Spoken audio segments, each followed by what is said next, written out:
મારું નામ બિપિનભાઈ ઉકાભાઈ પટેલ, ગામનું નામ રૂમલા, તાલુકો ચીખલી, જિલ્લા નવસારી. હું છેલ્લે 2016-17થી પ્રાકૃતિક ખેતી કરું છું. દરેક દવા ખાતર બધું ઘરે બનાવીએ છીએ.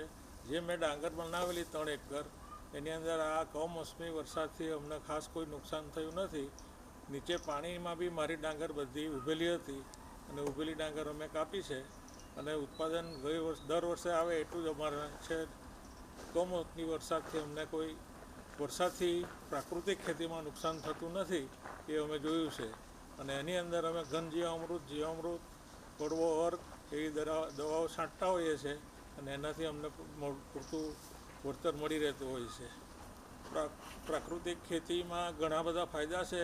જે કોઈ પ્રાકૃતિક ખેતી કરશે એને ફાયદો જ થશે. એનું કારણ કે આવા હવામાનની અંદર પ્રાકૃતિક ખેતી ટકી રહે છે અને સ્ટેમિના વધી જતો હોય છે. ખાતર દવાનો જે ખર્ચો હોય એ બચી જતો હોય છે. એટલે પ્રાકૃતિક ખાતરને દવા આપણે આપતા હોઈએ છીએ એનાથી એ મજબૂત બનતા હોય છે છોડ.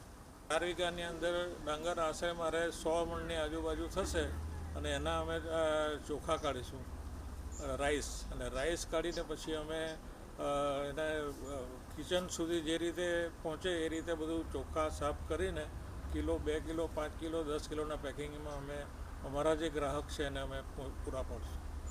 ઓકે.